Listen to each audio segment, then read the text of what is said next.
Ազգային ժողովի մեծարգո փոխոսնակ, հարգելի ներողություն մեծարգո նախագահ, հարգելի փոխոսնակներ, սիրելի գործընկերներ, եկավ պահը խոսելու առողջապահության մասին եւ նախ սկզբից բոլորիդ ուզում եմ մաղթել քաջ առողջություն եւ ուզում եմ նաեւ ասել, որ առողջապահությունը զարգացող եւ ուժեղ պետություն ունենալու կարեւորագույն բաղադրիչներից է եւ դրա բանաձևը հետեւյալն է. Որակյալ եւ հասանելի առողջապահություն, առողջ հասարակություն, ինչն էլ նշանակում է աշխատող, ստեղծող, արարող, հարկեր վճարող քաղաքացի, որն էլ բնականաբար իր հերթին ենթադրում է զարգացող տնտեսություն, զարգացող պետություն։ Որակյալ եւ հասանելի առողջապահություն, առողջ հասարակություն, առողջ երիտասարդություն, հզոր բանակ։ Որակյալ եւ հասանելի առողջապահություն, հիվանդացության եւ հաշմանդամության ցածր մակարդակ, նվազ սոցիալական բեռ պետության համար։ Նախ եւ առաջ ուզում եմ շնորհակալություն հայտնել քաղաքացիական պայմանագիր կուսակցությանը իմ թեկնածությունը առաջադրելու համար եւ հաշվի առնելով այն հանգամանքը, որ ես Հայաստանի Հանրապետության պետական կառավարումը ստանձնելուց ի վեր մինչ օրս, դա 2018 թվականին էր, հանդիսանում եմ առողջապահության հարցերի մշտական հանձնաժողովի անդամ, ինձ իրավունք կվերապահեմ կամ կցանկանամ խոսել առողջապահության մասին, թե ինչպիսին էր այն, երբ որ մենք կառավարումը ստանձնեցինք եւ ինչ արդյունքների ենք հասել այս ընթացքում։ 2018 թվականին մենք ունեինք անհամաչափ զարգացող առողջապահական համակարգ, մարզային ցածր հասանելիությամբ, սարքավորումներով ցածր հագեցվածությամբ եւ մասնագիտական ոչ բավարար մակարդակով, քանի որ մասնագիտական հիմնական ներուժը կենտրոնացած էր մայրաքաղաք Երևանում։ 90-ականներին իրականացվեց առողջապահական համակարգի ապակենտրոնացում, ինչը այդ ժամանակների համար գուցե ճիշտ որոշում էր, սակայն ժամանակը ցույց տվեց, որ մարզպետարանները բավարար ներուժ եւ ֆինանսական միջոցներ չեն ունեցել արդյունավետ կառավարման եւ նորագույն սարքավորումներով հագեցվածություն ապահովելու համար։ Ըստ առողջապահության համաշխարհային կազմակերպության եւ համաշխարհային բանկի տվյալների սա ամենակարևորն է, խնդրում եմ ուշադրություն դարձնել, Հայաստանի Հանրապետությունում առողջապահության վրա կատարվող ընթացիկ ծախսերի ավելի քան 80%-ը քաղաքացիները վճարել են սեփական գրպանից եւ սա ընտանիքի համար եղել է հիմնականում աղետալի ծախսեր։ Մարդիկ առողջության հետ կապված խնդիրները լուծելու համար նույնիսկ երբեմն ստիպված են եղել իրենց անշարժ գույքը վաճառել եւ կարծում եմ, որ բոլորս էլ այդ մասին շատ լավ գիտենք։ Ցավալիորեն պիտի նշեմ, որ իր 80% սեփական գրպանից կատարվող ծախսերի ցուցանիշով Հայաստանը գտնվում էր աշխարհի ամենաբարձր ցուցանիշ ունեցող երկրների 5-րդ հորիզոնականում, զիջելով միայն Աֆղանստանին, Բանգլադեշին, Թուրքմենստանին եւ Մյանմարին։ Այս գլոբալ խնդիրները լուծելու համար մենք իրականացրել ենք այս ընթացքում մի շարք բարեփոխումներ։ Մարզային ԲԿ-ները անցան առողջապահության նախարարության ենթակայության տակ, ինչի արդյունքում բարձրացավ կառավարման արդյունավետությունը, պետության կողմից ահռելի ներդրումներ արվեցին, իրականացվեցին եւ շարունակում են իրականացվել նորագույն սարքավորումներով հագեցվածությունը, ինչի արդյունքում էլ բարձրացել է մարզերում բժշկական ծառայությունների հասանելիությունը։ 2021-25 թվականների ընթացքում պետությունը կառուցել կամ վերանորոգել է 21 առողջապահական հիմնարկ, բազմաթիվ ԲԿ-ներ արդեն անցնում են միջազգային ստանդարտավորման գործընթացներով, խոսքս ISO, JCI ստանդարտների մասին է։ Մեր երկրում նաև արկա էր վառ արտահայտված եւ տարեց-տարի խորացող բաշխվածություն բավականին վատ էին բաշխված մեր մասնագետները առողջապահության։ Առողջապահության բնագավառի մարդկային ներուժի ոլորտում արկա բարենպաստ իրավիճակը կանխելու, ավագ եւ միջին բուժաշխատողների պահանջարկը պլանավորելու, ինչպես նաեւ առողջապահական ծառայությունների անընդհատությունը, շարունակականությունը, ծառայությունների հասանելիությունն ապահովելու համար մենք կատարել ենք մի շարք օրենսդրական փոփոխություններ։ Իդեպ սա այն հարցի պատասխանն է, որը քիչ առաջ դուք տալիս էիք կենսագրությունը ներկայացնող իմ գործընկերոջը, ընթացքում ես մի շարք նախագծերի մասին նաև ձեզ կասեմ։ Ինչ արվեց այս ընթացքում, ուրեմն մենք ներդրեցինք մարդկային ներուժի պլանավորման հստակ մեխանիզմներ, որպեսզի մարզային ԲԿ-ները ապահովեն անհրաժեշտ մասնագետներով։ Մասնագետների ժամանակավոր գործուղման համակարգը ներդրվեց։ Ապա մենք հանձնաժողովով նախաձեռնեցինք մի նախագիծ, որի համաձայն պետության միջոցներով բժշկական կրթություն ստացողների հետ առողջապահության նախարարությունը կնքում է համապատասխան պայմանագիր եւ հետագայում ուսումն ավարտելուց հետո այդ մասնագետներին ուղղորդում է այն ԲԿ աշխատելու, որտեղ որ տվյալ մասնագետի կարիքը կա։ Սա իմ ամենասիրելի նախագծերից մեկն է, որի հեղինակը ես եմ։ Ներառականությունն ապահովելու համար օրենսդրությամբ կարգավորեցինք բժշկական ասոցիացիաների գործունեությունը եւ առողջապահության նախարարության հետ համագործակցության շրջանակները, ապահովելով առավելագույն մասնակցություն, տարբեր մասնագիտական որոշումների կայացման, պրոտոկոլների ստեղծման եւ ոլորտային քաղաքականության մշակման եւ այլ հարցերում։ Այս նախագծի հեղինակը եւս ես եմ, կամ համահեղինակը։ Դեղերի մասին խոսենք։ Դեղերի շրջանառությունը կանոնակարգող, վերահսկող եւ դեղապահովումը բարելավող մի շարք օրենսդրական փոփոխություններ են իրականացրել այս ընթացքում։ Տեսչական մարմնին տրամադրվել են դեղերի շրջանառությունը վերահսկող մի շարք գործիքներ, մասնավորապես հսկիչ գնում իրականացնելու գործառույթը եւ անօրինական եւ կեղծ դեղերի ոչնչացման գործընթացի նկատմամբ պատշաճ վերահսկողություն իրականացնելը։ Այս նախագծի հեղինակը եւս ես եմ։ 2018 թվականի անվճար եւ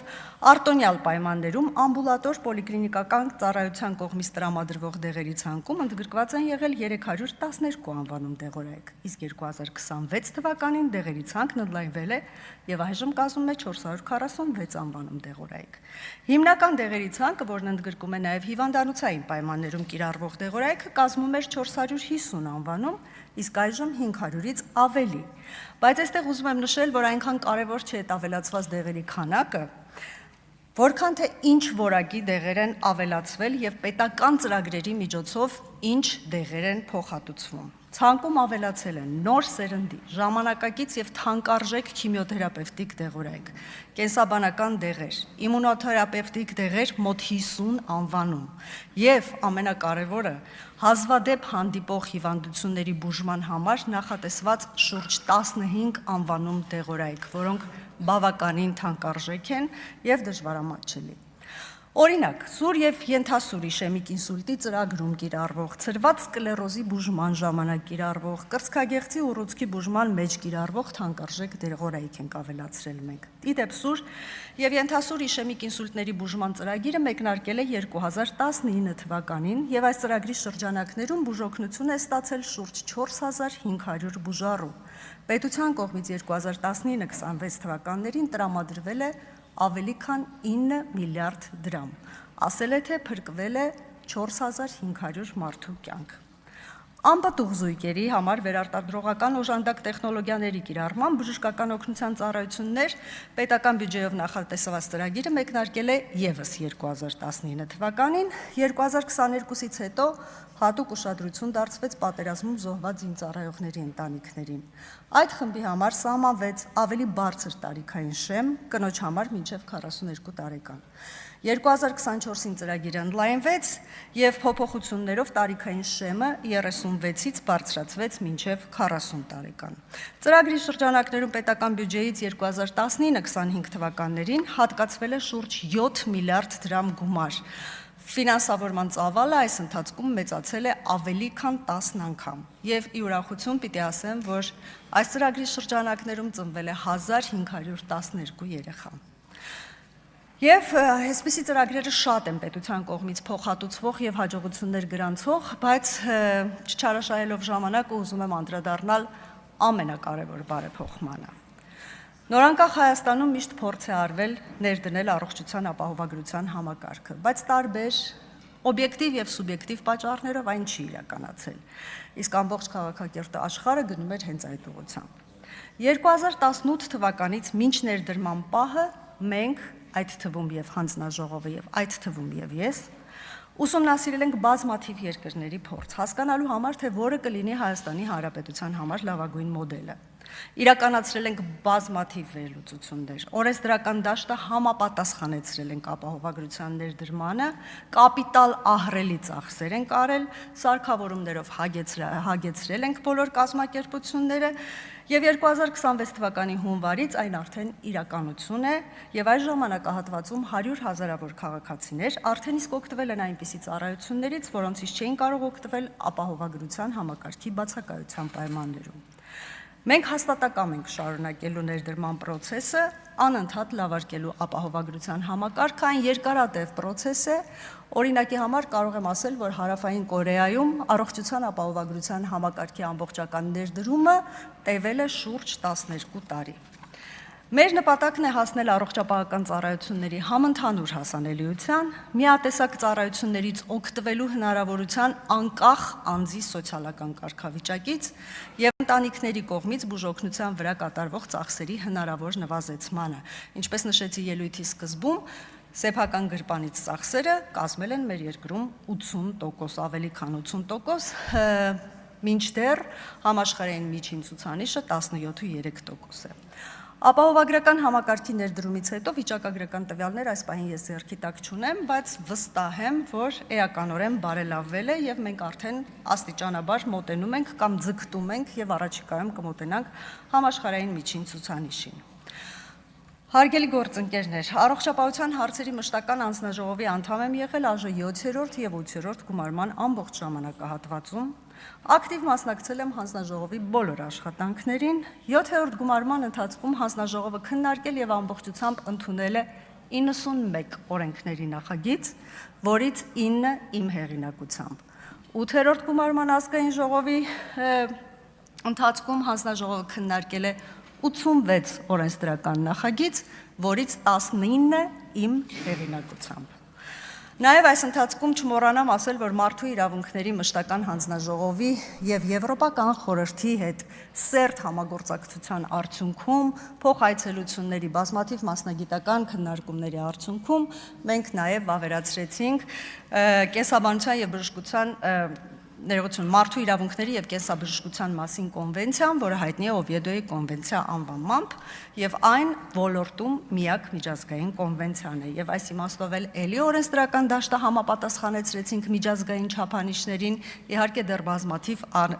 անելիքներ կա, եւ ես ընտրվելու դեպքում իհարկե հուսով եմ, որ մենք միասին կհամագործակցենք, միասին վեր կհանենք այն բոլոր խնդիրները, որոնք համակարգում կան, հատկապես ապահովագրության համակարգում իհարկե խնդիրներ կան, առաջացող կամ բացահայտվող խնդիրները մենք հնդածս լուծում ենք, եւ այս դեպքում շատ կարեւոր է կոմունիկացիան ժողովրդի հետ եւ նաեւ վստահ եմ, որ դուք էլ ունեք այդ բոլոր բողոքները, որոնք կարող եք հավաքագրել, մենք բոլորս միասին վերլուծենք այդ բողոքները, գտնենք լուծումներ եւ իհարկե նաեւ համագործակցենք։ Թերևս այսքանը չչարաշահեմ ձեր համբերությունը։ Հավանիչ տեսանյութը եւ բաժանորդագրվիչ նորությունները բաց չթողնելու համար։